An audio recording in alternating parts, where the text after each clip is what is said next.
I had just picked up the $9,000 engagement ring I'd bought planning to propose on Valentine's Day when her phone lit up with a text from the same jeweler. Ring engraving complete. Forever Derek and Amanda, ready for pickup tomorrow. Hey friends, please subscribe and turn on notifications, like this video, and leave a comment with your impressions. This will be a great help. Thank you. We never tire of reminding you. It's all thanks to you. Seattle in mid-January settles into its signature winter gray. Constant drizzle, early darkness at 4:30 p.m. Everyone resigned to months of this before spring even hints at arriving. The kind of weather where you stay inside drinking coffee and planning for better days ahead.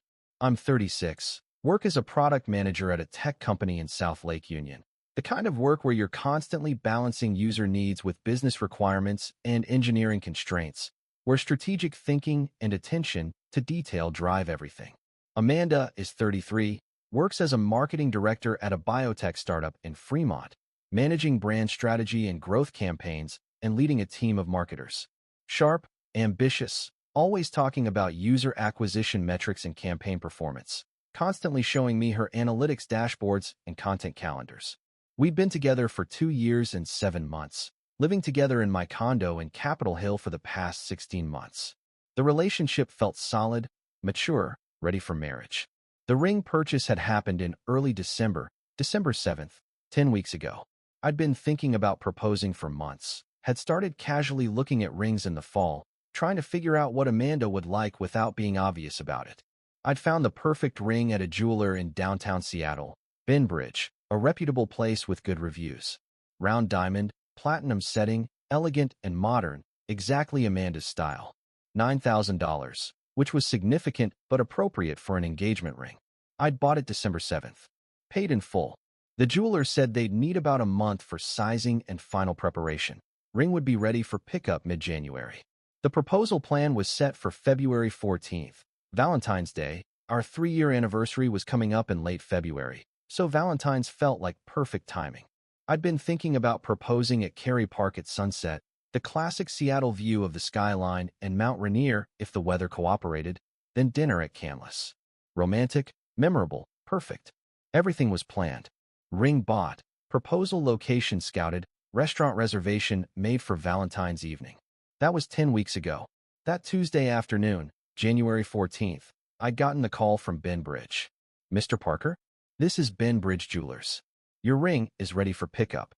We're open until 6 today if you'd like to come by. Perfect timing. I'd left work around 4:30, drove to their downtown location, picked up the ring. It was beautiful, exactly what I'd wanted, sized perfectly, in an elegant ring box. I'd driven home to Capitol Hill with the ring hidden in my coat pocket, planning to stash it somewhere Amanda would never look. My home office desk had a locked drawer that would work perfectly.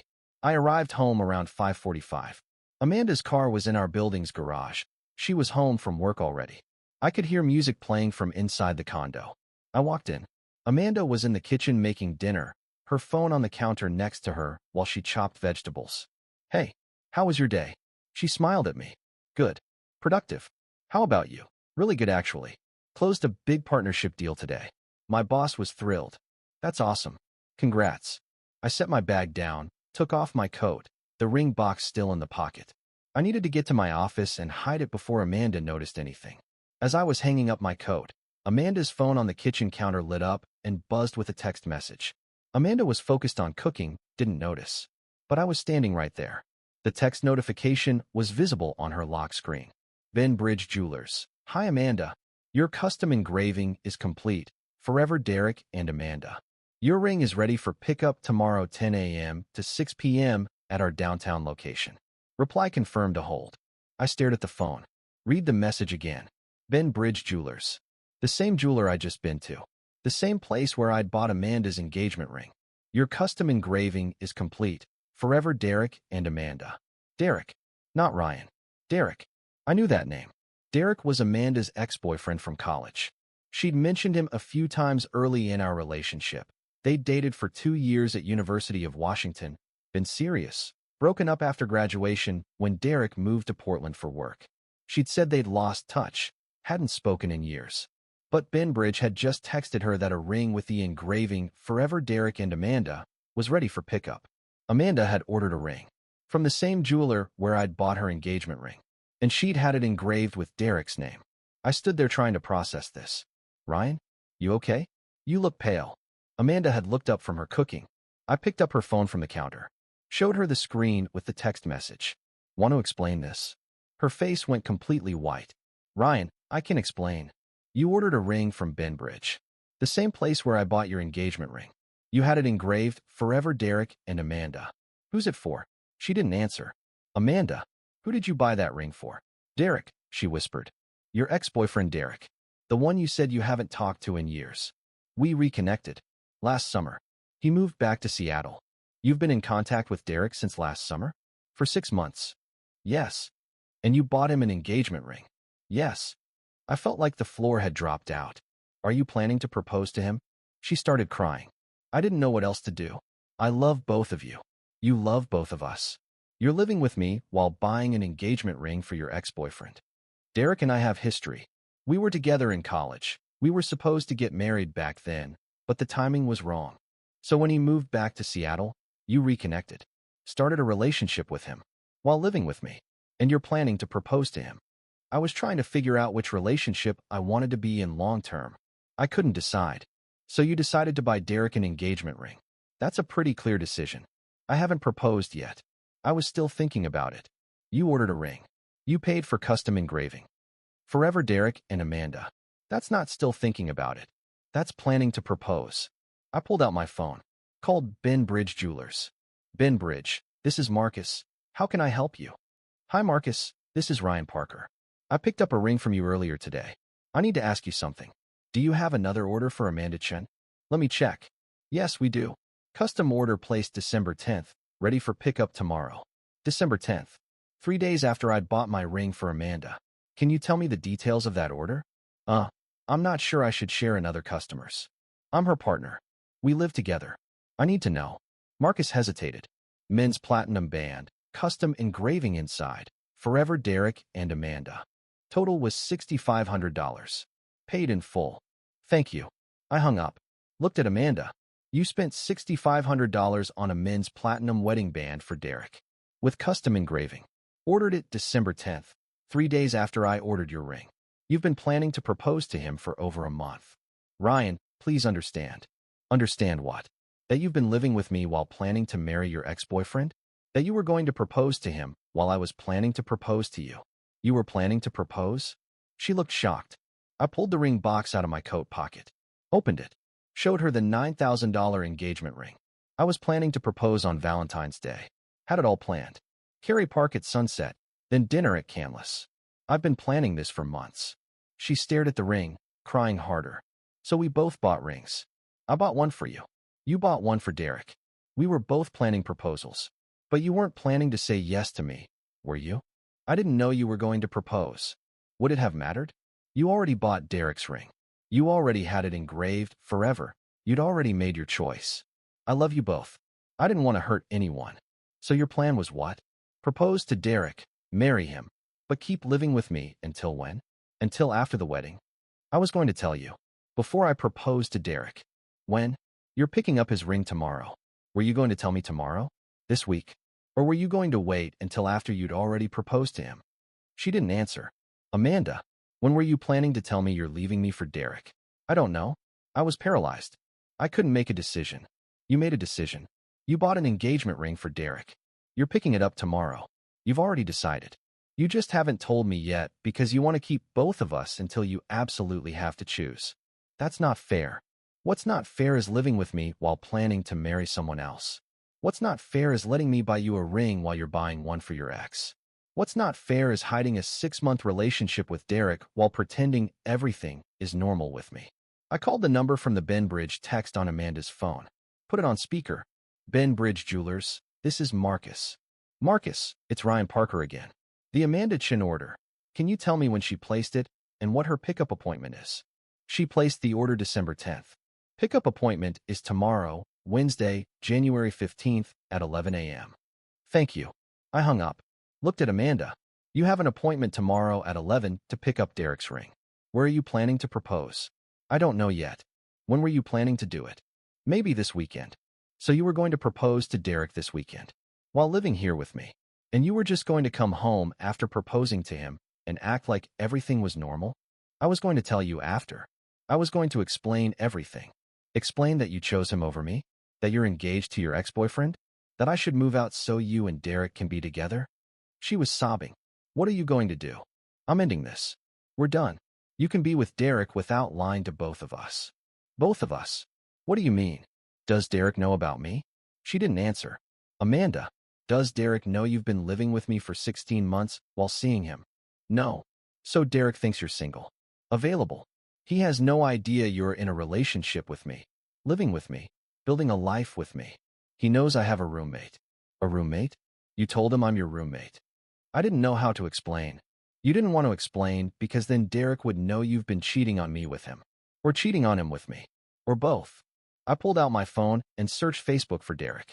Found him easily. Derek Morrison, 33, Seattle, Washington, works at a tech company in Portland, but recently relocated to Seattle. His profile was mostly public. Recent posts showed him in Seattle, hiking photos, coffee shop photos, typical Pacific Northwest content. I sent him a message. Derek, this is Ryan Parker. I need to talk to you about Amanda. Call me. Included my phone number. What did you just do? Amanda looked panicked. I messaged Derek. He deserves to know the truth. That the woman who's planning to propose to him has been living with another man. Ryan, please don't ruin this. Ruin what? Your plan to propose to Derek while hiding me? Your plan to marry him without telling him you've been in a relationship with me for almost 3 years. My phone rang. Unknown Seattle number. Hello. Is this Ryan Parker? Yes. Derek. Yeah. What's this about Amanda? How long have you been seeing Amanda? Since last June. We reconnected when I moved back to Seattle. What? Did you know she's been living with me? We've been in a relationship for 2 years and 7 months. We live together in Capitol Hill. Silence. Derek? Did you know about me? No. She told me she lived alone. She said she'd been single since we broke up after college. She's been living with me the entire time she's been seeing you. And she's planning to propose to you this weekend with a ring she bought last month. She's planning to propose? Yes. She ordered a men's platinum band with custom engraving. Forever Derek and Amanda. She's picking it up tomorrow at 11 a.m. from Benbridge downtown. How do you know all this? Because I was at the same jeweler today, picking up the engagement ring I bought to propose to her on Valentine's Day. The jeweler texted her while I was standing there. That's how I found out. Jesus Christ. He sounded devastated. We were both planning to propose to her. Looks that way. I bought my ring December 7th. She bought yours December 10th. We were both planning proposals. But she was planning to say yes to you, not me. I can't believe this. I thought we were building something real. We talked about our future together, about getting married, having kids. She was having those conversations with you while living with me and having the same conversations. Are you going to propose to her? No. We're done. She made her choice when she bought your ring. But you should know the truth before you make any decisions about her. I appreciate the call. I need to think about this. Good luck. I hung up. Looked at Amanda. Derek knows now. He knows you've been living with me. He knows you've been lying to both of us. What he does with that information is up to him. You ruined everything. Derek was going to be my future. Derek was going to be your future while I was your present. You wanted both of us. But now Derek knows the truth, and he gets to decide if he wants to be with someone who lied to him for 6 months. Where am I supposed to go? Derek's place. Your fiancé's place. The guy you bought a ring for. Or your own apartment.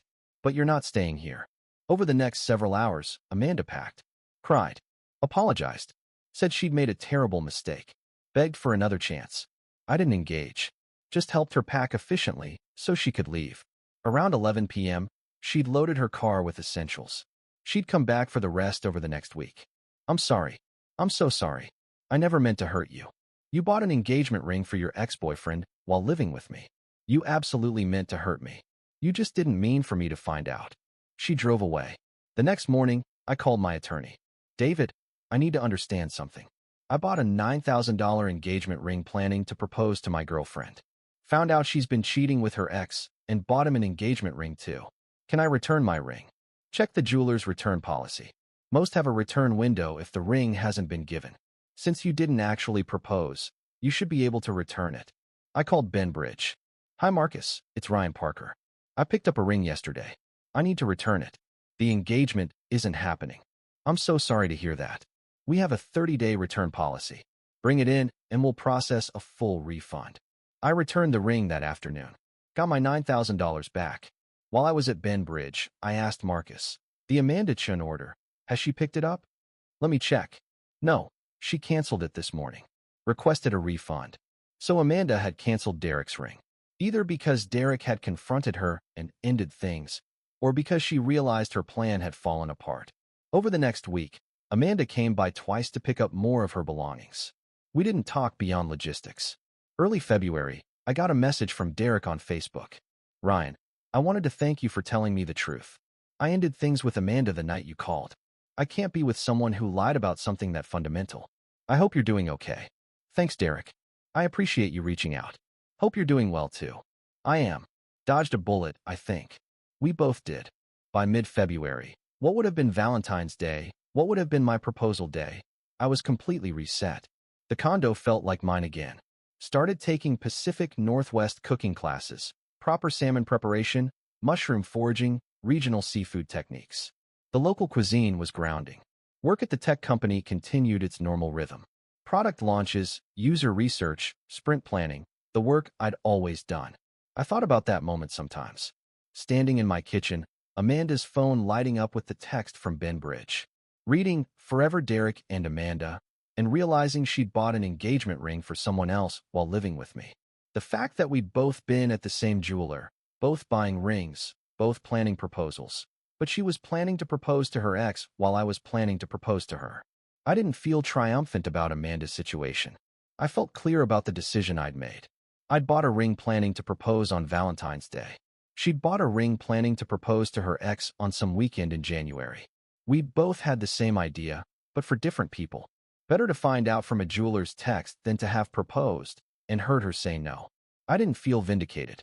I felt whole. When you pick up an engagement ring from a jeweler and your girlfriend's phone immediately lights up with a text from the same jeweler about a different ring with her ex's name engraved on it, do you assume it's a coincidence or do you immediately know you're being replaced? Share your perspective in the comments.